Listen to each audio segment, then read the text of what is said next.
আজকে ঝুলন যাত্রা। অনেক অনেক বছর আগের কথা। গ্রীষ্মের শেষে বৃন্দাবনে এসেছে বর্ষাকাল। আকাশে মেঘ, বাতাসে সোদা মাটির গন্ধ, গাছপালার নতুন সবুজ। কিন্তু একদিন রাধা রানী ছিলেন খুব বিষণ্ণ। চারিদিকে যমুনার তীরে সখীরা জিজ্ঞেস করল, তার মনে রাধে তুমি এত চুপচাপ বসে? রাধা বললেন, এই সুন্দর দিনে কৃষ্ণকে তো কোথাও দেখছি না। এই বর্ষা আমার কাছে শূন্য লাগছে। সোনাকে এখন আমি অভিষেক করাচ্ছি, তোমরা সবাই দর্শন করো আর কাহিনী শ্রবণ করো। তখন সখীরা মিলে ঠিক করলো, আবার এমন কিছু করব যাতে রাধার মুখে আবার হাসি ফুটে ওঠে। তারা গেল বনের মাঝে, পছন্দ করলো দুটো বড় শাল গাছ। ফুল পাতা রঙিন কাপড় দিয়ে তৈরি করলো একটি দোলনা, একটা প্রেমের দোলনা।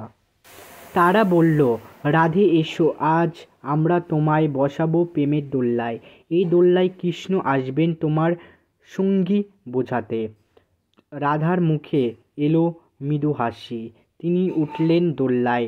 আকাশে তখন গর্জন করছে মেঘ, আর দূরে ভেসে আসছে এক বাঁশির সুর। কৃষ্ণ এলেন, মাথায় ময়ূরপুচ্ছ, হাতে বাঁশি, চোখে গভীর প্রেম। তিনি ধীরে ধীরে রাধার পাশে এসে বসলেন। দোলনায় লাগলো দোল, প্রথমে হালকা, তারপরে ধীরে ধীরে ছন্দময়। সঙ্গিনীরা গাইতে লাগলেন, দুলো রাধা দুলো শ্যাম, ঝুলন দিনে প্রেমের গান। এই গান গাইতে লাগলেন। এই দোলনায় শুধু দেহ নয়, ঝুলছিল হৃদয়, প্রেম, ভক্তি, অনুভব সব একসঙ্গে। সেই দিন থেকে এই দোলনাটি শুধু একটি দোলনা নয়, এটা হয়ে উঠেছিল প্রেমের প্রতীক, ঈশ্বরের সঙ্গে আত্মার মিলনের প্রতীক। রাধা হলেন আত্মা, কৃষ্ণ হলেন পরমেশ্বর, আর দোলনা হলো আমরা। যখন ঝুলন যাত্রা করি, আমরা শুধু দোলনা দিই না, আমরা স্মরণ করি সেই চিরন্তর প্রেমকে, সেই ঈশ্বরকে, যিনি। ঝুলন যাত্রা আমাদের শেখায়, জীবনে যতই ব্যস্ততা থাকুক, ঈশ্বরকে ভুলে যেও না, প্রেমকে, ভক্তি স্মরণ করো, রাধা কৃষ্ণের মতো। তাই প্রতি বছর শ্রাবণ মাসে আমরা পালন করি এবং ঝুলন যাত্রা, যাতে অন্তরে বাজবে সেই বাঁশি, যাতে হৃদয়ে বসে সেই দোলনা, তার জীবনে ভরে যায় ঈশ্বরের। জয় শ্রী রাধে, জয় শ্রীকৃষ্ণ। আমার মাহাত্ম্য এইটুকুই, আর তোমরা সবাই গোপুসোনাকে দর্শন করো। যদি ভিডিও ভালো লেগে থাকে তাহলে অবশ্যই কমেন্ট এবং সাবস্ক্রাইব করবে।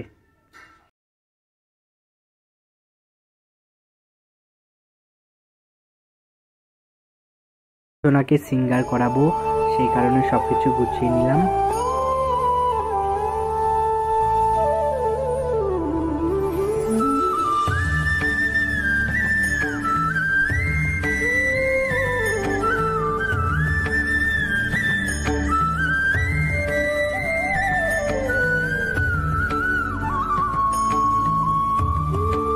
খুবই খারাপ লাগছে যে গোপুসোনাকে, বড় গোপুসোনা দোলনাতে বসাতে পারিনি, কারণ দোলনা পাইনি, আর ছোট গোপুকে বসিয়ে দিয়েছি।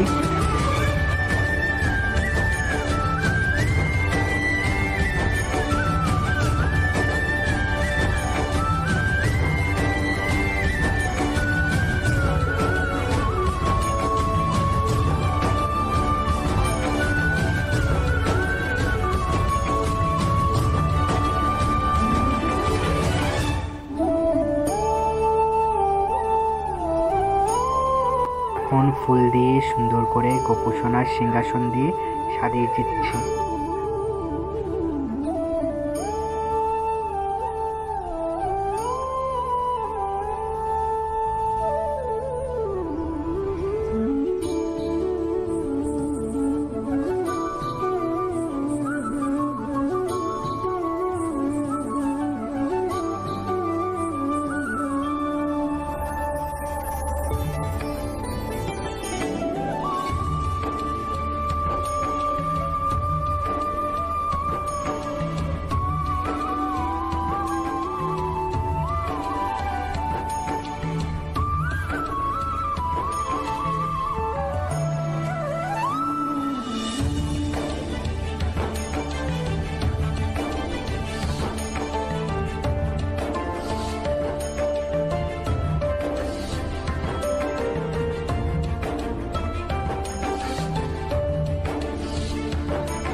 এখন সুন্দর করে প্রদীপ পঞ্চপ্রদীপ ধরিয়ে নিচ্ছি।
আর তোমার তো লোক নাকি হয়ে গেছে না?